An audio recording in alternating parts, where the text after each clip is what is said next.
On today's World Insight, a month since the Taliban swept into power, will Afghanistan get back on its feet? Different views on security and humanitarian situations from that country.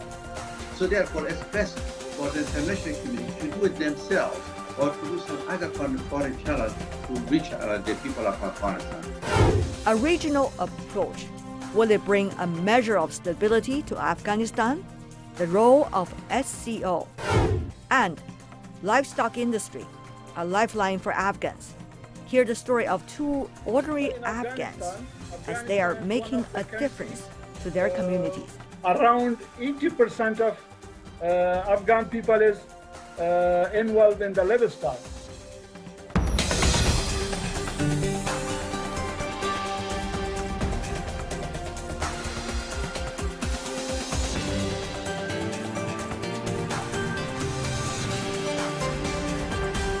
Here is our host, Tian Wei. Hello and welcome to World Insight. It is coming to you live from Beijing. I'm Tian Wei. It is already a month since the Taliban took control of the capital Kabul. They now face huge humanitarian and political challenges after years of conflict that led to death and displacement of tens of thousands in that country. There has been no formal recognition of the Taliban's so-called interim government from the international community yet. But that's of little concern as the Afghan economy is in ruins, despite billions of dollars spent on the country over the past 2 decades. Earlier this week, a UN donor conference for Afghanistan raised more than $1 billion in emergency assistance to ease the humanitarian situation there. In the first major media briefing, Afghanistan's acting foreign minister Amir Khan Muttaqi said the Taliban government is willing to have good relations with countries around the world. We want good relations with the international community. We want mutual relations. Our demand from the international community is not to put any further pressure on the Afghans. The policy of aggression has not yielded any results in 20 years. It will not do so in the future. We should try to move towards a positive direction, to take the path of diplomacy and economic cooperation. Peace and prosperity in Afghanistan will be to the advantage of the entire world. As Afghanistan's interim Taliban government seeks international recognition, they are busy consolidating their own hold on power as well. With Panjshir Valley purportedly under Taliban control, the Afghan resistance movement, the Northern Alliance leader Ahmad Massoud, delivered an audio message recently from Panjshir, apparently calling on Western countries to support anti-Taliban forces. Well, I got a chance later to talk exclusively with Ahmed Wali Massoud, the father-in-law and uncle of the current Panjshir resistance leader, Ahmed Massoud. Wali Massoud served as the former Afghan ambassador to the United Kingdom and also chairs the Massoud Foundation. He told me his nephew is safe and rejected reports of intensive fighting in the Panjshir Valley. Despite the roads in the mountainous areas being blocked, resistance fighters, according to him, are not giving up. Tell me more about the latest situation. There are various reports suggesting different realities on the ground. What is going on from your perspective in the Panjshir Valley? At this moment, the resistance, as I mentioned in different interviews, that the Taliban have taken the road. Panjshir Valley terrain is a big terrain. It's a very mountainous area, so the road is a very narrow road. The Taliban have been able to take the road with tanks and armaments. But the rest of the Panjshir Valley, there are side valleys, there are different terrains, all of them they are under the control of the resistance. So at this moment, there is no kind of intensive fighting, except there are some skirmishes here and there, like that. There were the commanders were the part of the resistance, they raised their voice that they are there, and they will continue the resistance until the freedom of Afghanistan. What about your nephew and son-in-law, Ahmad Massoud? Yes, he is there and he is safe at the moment he is there. That is why there are a lot of inspiration, there are motivation on the resistance part. There are people coming from across Afghanistan. They want to enter the resistance area, territory, and they want to join in, and he is there. But there are different opinions. For example, a senior Afghan interim government official says life in the northern Panjshir Valley is back to normal. In another exclusive interview with CGTN, that official from the spokesperson's office of the Taliban interim government suggests that the humanitarian aid is delivered as normal there. He also claims in the conflict over Panjshir, the civilians did not suffer casualty. Although all sides agreed that the humanitarian crisis in Afghanistan is worsening and international support is urgently needed. But they disagree on how aid can be delivered to most Afghans in need. Ahmad Wali Masood told me in the interview the best way for international community to help Afghanistan, according to him, is to reach out directly to the people in Afghanistan. Mr. Masood, what about the humanitarian situation in Afghanistan, as far as you know? We now know the Panjshir Valley, it is, as according to you, be occupied by both the Taliban and the resistance forces. What are the situation for the common people, particularly in that province? Of course, it's a very dire situation. The Taliban have cut all the supply lines. They have made blockade the Panjshir. And at the same time, they have cut all the basic things, the food, the very essential need, and all of that. Only just 2 days ago, 1 day ago, they started to give the electricity back. But that's all at this moment. Of course, we all know that the situation is very bad in the whole of Afghanistan, economically and food-wise, food shortage, medicine shortage, other essential shortage, all of them. Mr. Masood, another question, of course, about the humanitarian situation. We see quite a number of countries already pledged and also delivered to a certain extent emergency aid to your country in Afghanistan. For example, Russia, China, Qatar, even UAE and some of the others for emergency aid, food, medicine, vaccinations, things like that. Tell me, how much will this of support to your country, Afghanistan as a whole? And how do you see is the best way for the international community to provide support, I mean humanitarian support? The best way to do that one is to go to some sort of international channel or international kind of aid institution, or maybe some Afghan independent channel which will be allowed by the Taliban to operate inside Afghanistan. I do think that that should go through NGOs, because at the moment we are kind of suffering. So therefore, it's best for the international community to do it themselves or to do some other kind of foreign channel to reach the people of Afghanistan.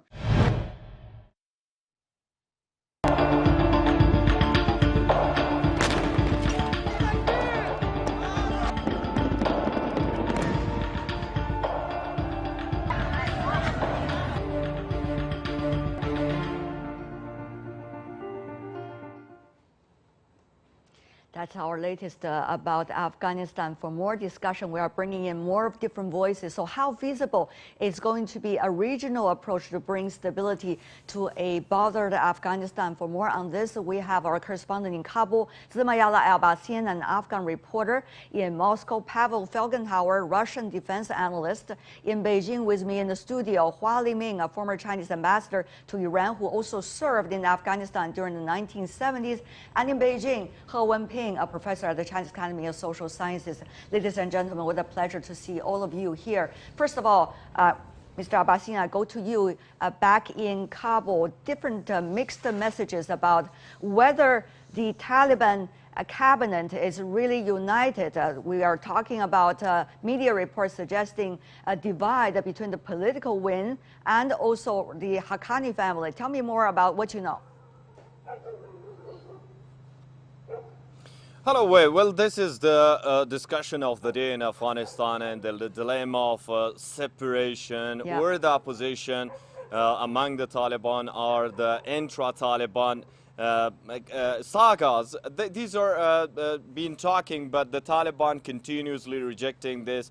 And also the co-founder of Taliban, Mullah Abdul Ghani Baradar, who has been chief of Taliban political office in Doha and has been struggling for the last 3 years and was detained in Pakistan, finally is not seemable, and all the people are asking and questioning where is he, though he already delivered a message. But the Audio Haqqani message. network and also other fractions among the Taliban are the most important issue nowadays discussed. But there's much more to ask about this, and the Taliban spokesperson, Dr. Naeem, justified this as a normal thing because if there are all the members of the Taliban senior leadership, so this is something when the system changes, it happens, and there is no opposition or sagas among the Taliban. Right.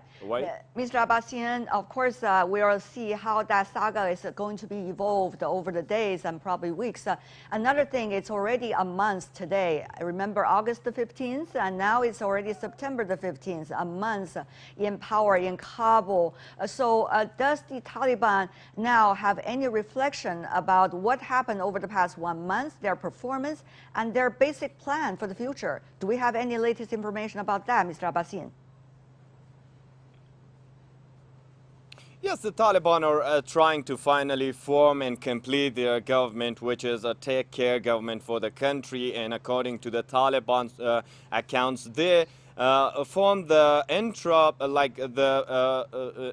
this government because of the situation that was really bad and the looming economic and humanitarian crisis, and also to form a government and an administration to control different areas in the country. But they haven't delivered any written plan for economic situation and also the financial issues. Just recently, the Central Bank of Afghanistan, which is now led by a Taliban senior member, they published a statement telling that more than $12 million, which are again from the residents and houses of the former officials of the government, including the former Vice President Amrullah Saleh, and they've been trying and asking the international community. On the other hand, they also demand the intellectuals in Afghanistan and elite who are educated and well-known in the country to join the government and take part in controlling information, the different administration and offices in the country. But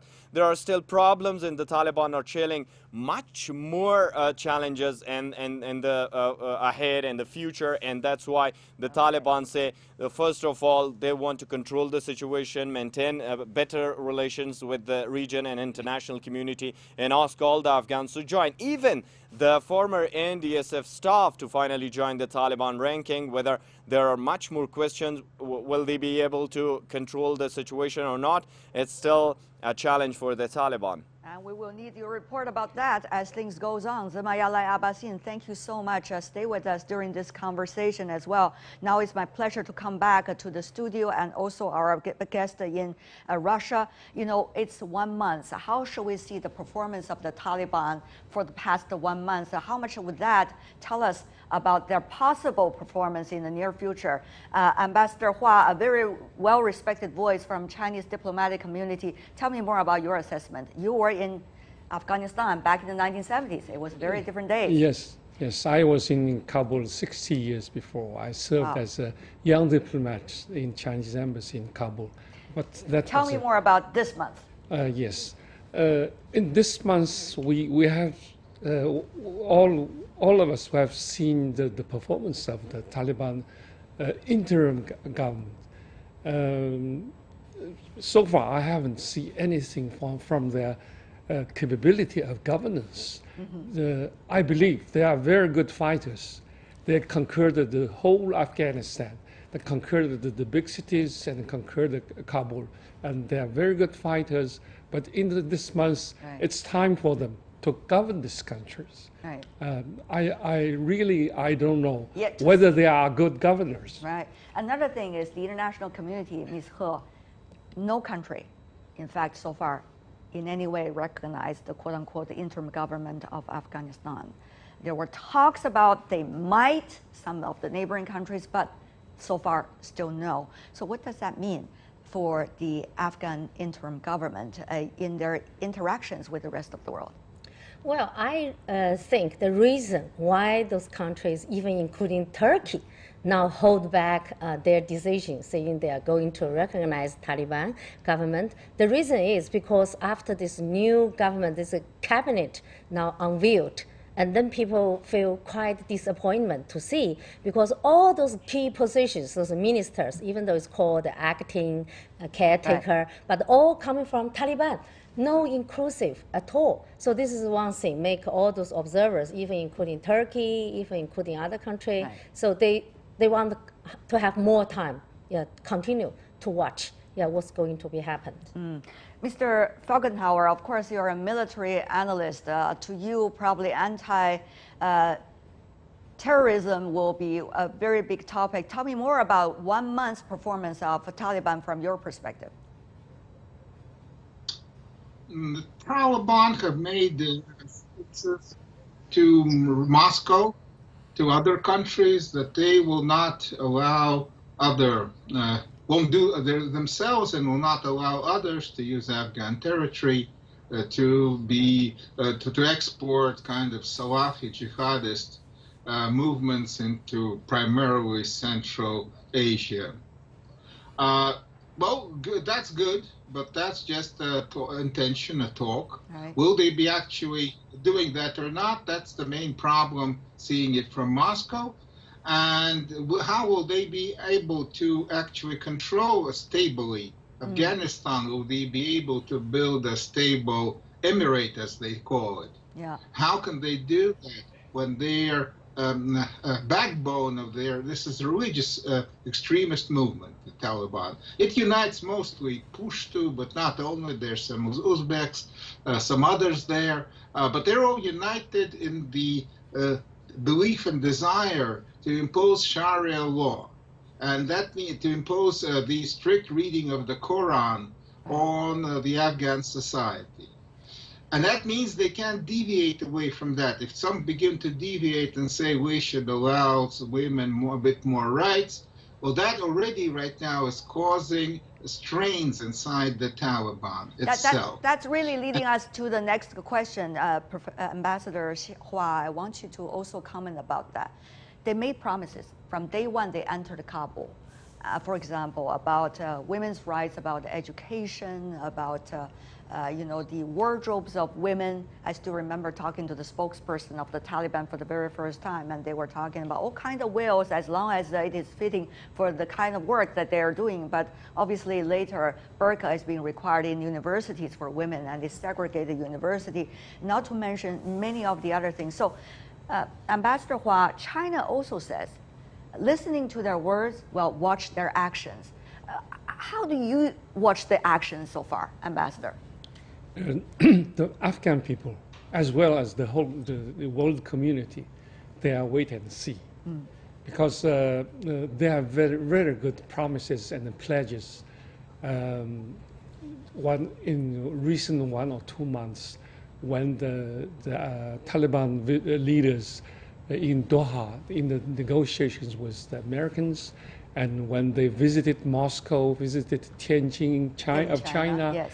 And they visited Tehran, Iran, they made very good promises. That's the political delegation that were there. Yes, they promised to have inclusive governments. They have will be reasonable and treat women equally. That sound very good, but Afghan people, and as well as the world community, have the reason to distrust this regime, because 20 years before, when they ruled, that the government of Afghanistan, that was government has very close association with terrorist groups like Al-Qaeda and ISIS, and they're very radical and very religious governance. But they said they have changed. They said they have changed after 20 years, but people have to see. So that's why so far, after 2 months of the interim government has been established, no country in the world has recognized this country, including United Nations. Including the United Nations, indeed. Even though we see the United Nations Secretary General, Mr. Guterres, talking about the putting forward in written forms guarantees about providing support and security guarantees for the humanitarian work conducted by the UN in Afghanistan. But we all remembered that the UN team suffered greatly because they were losing their members over the past years when they were doing the humanitarian work. Having said that, though, Mr. Abbasian, I go to you for a very important topic about terrorism. As we know, there were pledging of allegiance to the Taliban, the Afghan Taliban, after Taliban went into Kabul, and also congratulation letters as well. Now, the Taliban saying not using Afghanistan as a jumping board for any terrorist attack against other countries, but how would they be able to guarantee 1 month from earlier coming into Kabul? Do we have a clearer picture, Mr. Abbasian? Well, that's what the Taliban have already pledged in the framework of Doha Agreement with the United States of America, where the UN and the Security Council already have acknowledged and recognized this. Yeah. Since that, there were a lot of claims, like in November 2020, the NDS, former NDS of Afghanistan, claimed that the al-Misri, one of the Al-Qaeda senior member, was killed in Afghanistan, in a province where it was safe holdouts of the Taliban. But the Taliban rejected that, and they said there's no such thing. They have been claiming that there would be no such thing. And when, according to the Taliban spokesperson and their senior leadership that I've been talking with since last year, they say, when we say it, we mean it. And that's why we are going to the governments, the age or all the era of the Taliban since they're becoming in Afghanistan. It's 30 years. So they believe that they want to govern in the country and they don't want to have any ties, and that's why they have guaranteed it. But again, it's too early, and it's all, if we collect all the path, it's now 3 months that the Taliban started taking over of the provinces, the capital, and also they formed their government. It's almost 8 days. So we have to wait. That what would the Taliban deal with all those groups and the extremists and terrorists and all the claims that the Taliban still have ties with, and they reject. So we have to wait. That is why people talk about the SCO, the Shanghai Cooperation Organization. Mr. Felgenhauer, that was an organization originally established to fight against terrorism. You know, China, Russia, and some of the other countries. Now Afghanistan, Pakistan, India are all becoming members of SCO. So how far do you think this regional platform will be able to help and at least to support Afghanistan to fight against terrorism? And how much do you see the attitude about that toward a new quote-unquote interim government in Afghanistan? Mr. Felgenhauer, briefly.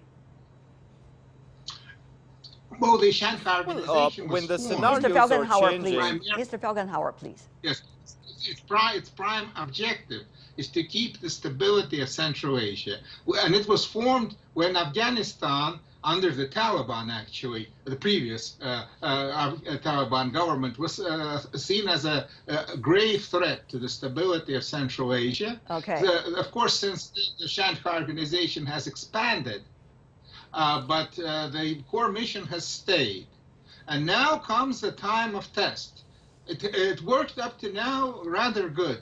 Central Asia is stable. There's economic development. It's good, and it expanded and seems to be working.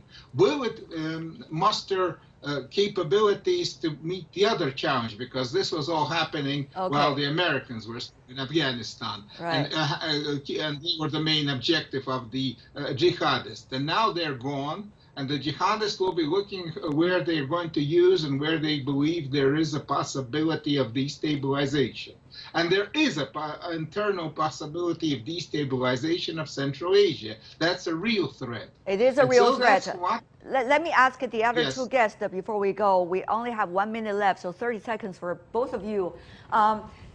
What can we expect? SCO, they're going to have a summit very soon. Ms. He first, and then go to Ambassador Hua.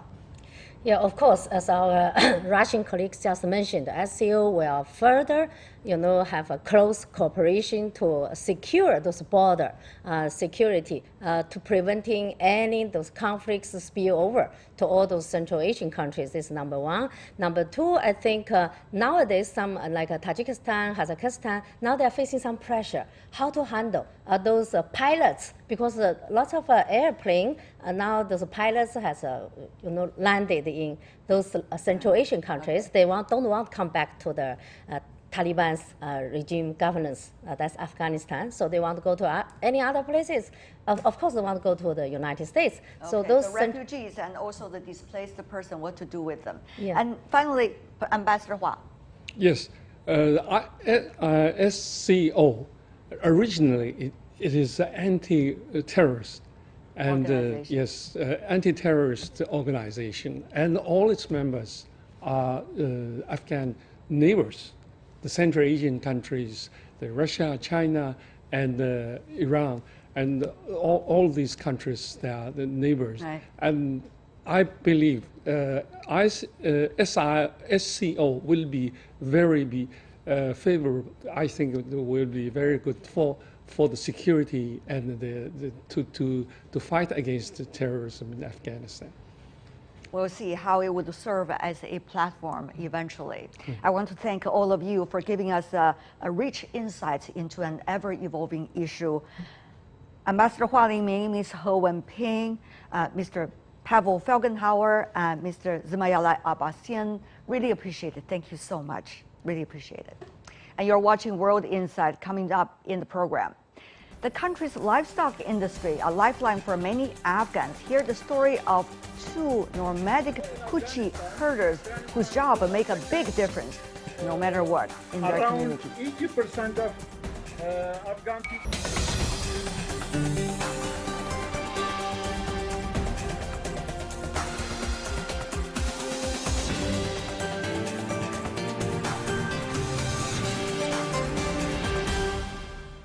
Welcome back. This is World Insight. I'm Tian Wei. In Afghanistan, there are not only the Taliban and the resistance forces, but the vast majority are Afghans trying to get on with their daily lives. Their joys, sorrows, and their voices need to be heard.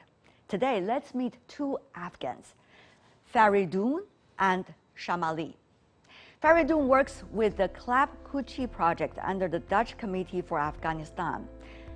And Shamali is a local veterinarian. The Kuchi are the Afghans' nomadic pastoralists, forming 8 to 10% of the total population. They are a vulnerable population, but contributing significantly to the livestock sector, which is the engine of Afghan's rural economy. Over 80% of the total population depend on rural farming, with the livestock being at the hub in Afghanistan. But according to statistics, the pre-war Afghan livestock inventory stood at 4 million cattle and 25 million sheep and goats. The number falls sharply since the war began, with less than 4 million cattle, less than 16 million sheep and goats. While at the same time, the Afghan population relying on this resource has nearly doubled. So Faridun told me, whether you are Taliban or not, you need to have the help of veterinarian. With the support of the United Nations Agricultural Development Fund and the Dutch social group, they have learned the basics of veterinarian medicine, and also they have worked as animal physicians for many years. And now let's hear their stories.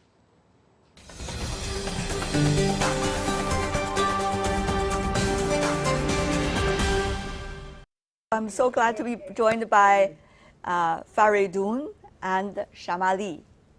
Yes. How many people in Afghanistan are making a living out of livestock?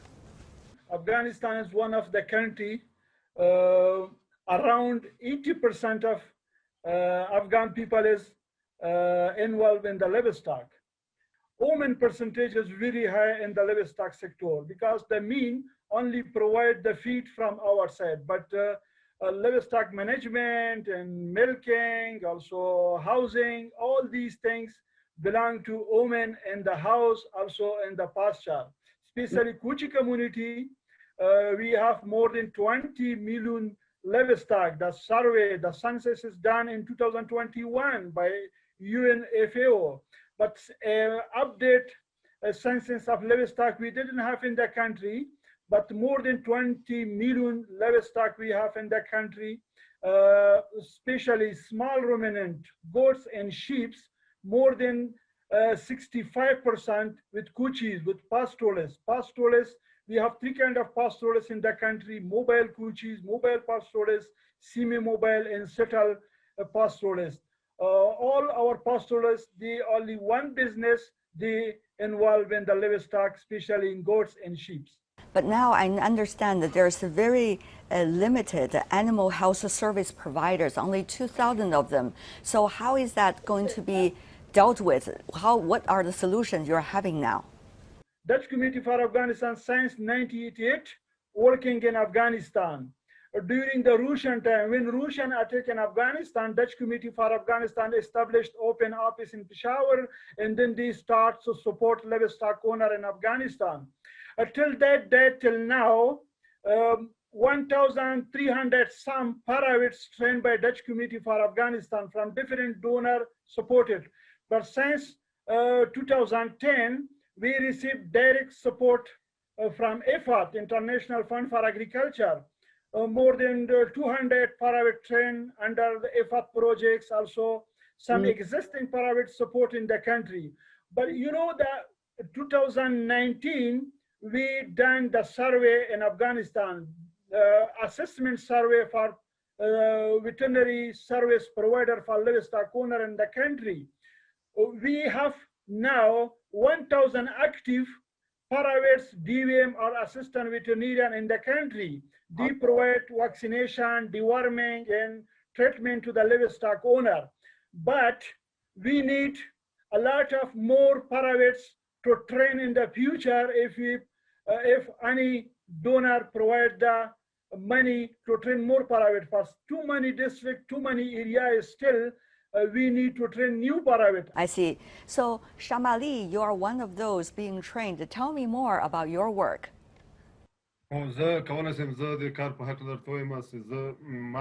We have received professional training provided by Club Kuchi. I'm working in a remote area which is very far away, almost 25 kilometers from the district center. DRI provides some veterinary services for the Kuchi livestock owners and local livestock keepers. The main services which I provide are vaccinations, deworming, administration, AI or artificial insemination, and external essential services as well. Essential services include training for animal owners regarding animal husbandry. The service which I provide has been to control animal mortality, and animal mortality has drastically decreased compared to the past years when there were no veterinary service centers where I am living currently.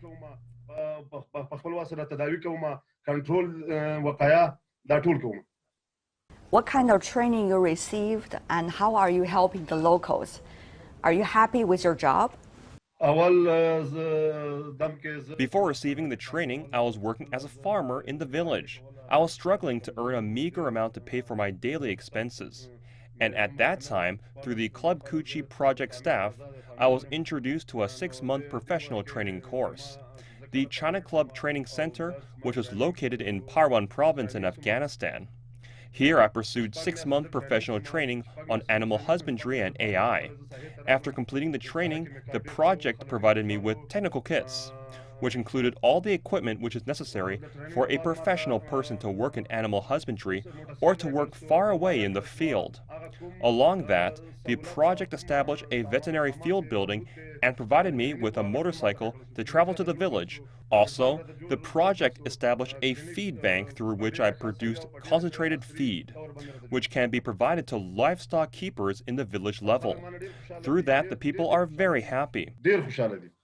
What is the people you are helping with, the kind of assignment you had recently? My current assignment is to serve both local and Kuchi livestock keepers in the village. I have distributed my phone numbers through a business card. When the livestock keepers face any problem, they call me. And then I travel by motorcycle, which is provided through the project to the village. Then I take care of the animal and provide vaccines or deworming, etc., whatever the problem is. Here I can solve them and help the livestock keeper take away that problem. A lot of people calling on you, and also you must be a good motorcycle rider because you've been go to so many different places, huh? I am a busy person in the village. Is your wife happy about that situation? I mean, you're always on the phone, always going somewhere. She is really happy because I'm getting more income through serving the people. That's good. So how much do you earn a month? On average, I earn 20,000 AFs per month. Pretty good.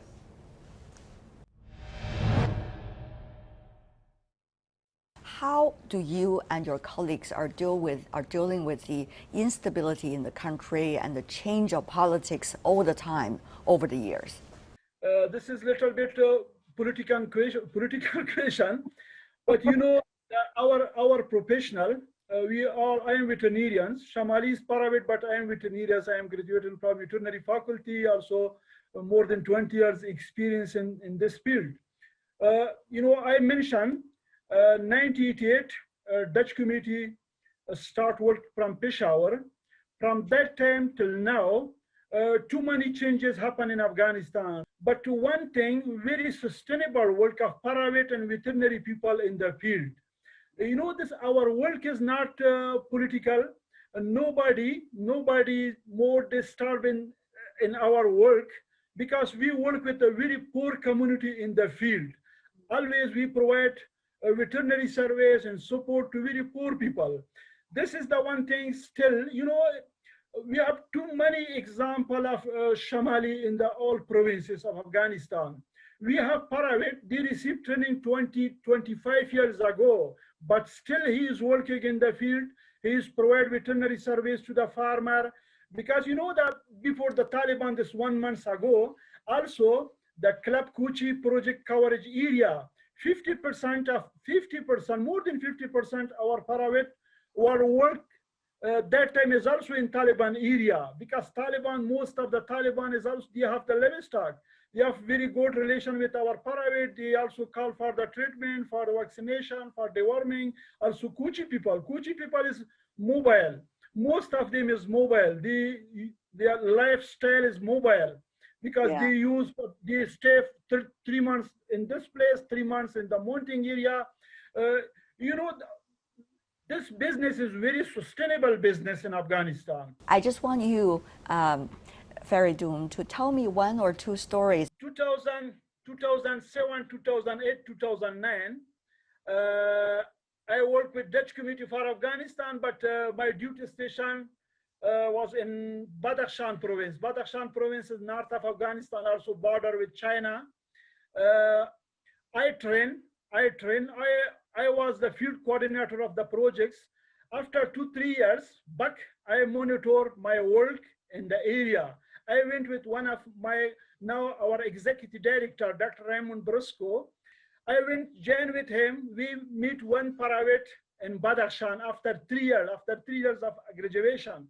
I hear from him very interesting story. After the graduation, when he started veterinary service in the field, he engaged, and he had a wedding party. And after 3 years, when I visit his wife, he had 2 small children. And then he say, all of these because of this veterinary service I provide to the people. Now I have wife, now I have 2 children, now I have very good life in the village level. But before the training, people call me Ikram. I was only graduate from 12th grade, but now people call me Dr. Ikram. You know, this kind of too many story in the country. Our after the graduation of our private, now they have vehicle. Before the graduation, before he was not private, they're very poor person, poor man, but now they have vehicle, they have motorcycle, they have own house, they have wife, they have children. What do you worry about the most? What do you hope for the most? The only thing that I worry about is drought, not the livestock, but drought.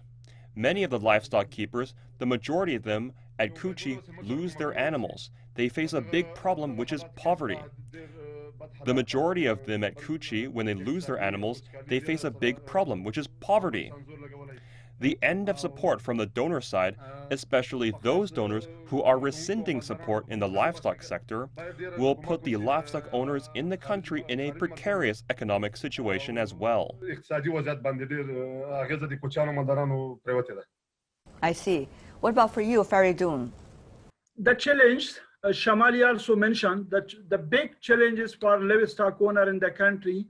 Some year when we face with the drought, this is the big challenge for farmer, because more than 90% of livestock owner, they use pasture, mountains, also pasture, because we didn't have the farm system. Our Kuchis, they use the pasture. If there's no running, no water in the pasture, this is the big challenge for our livestock owner. This is the one challenge.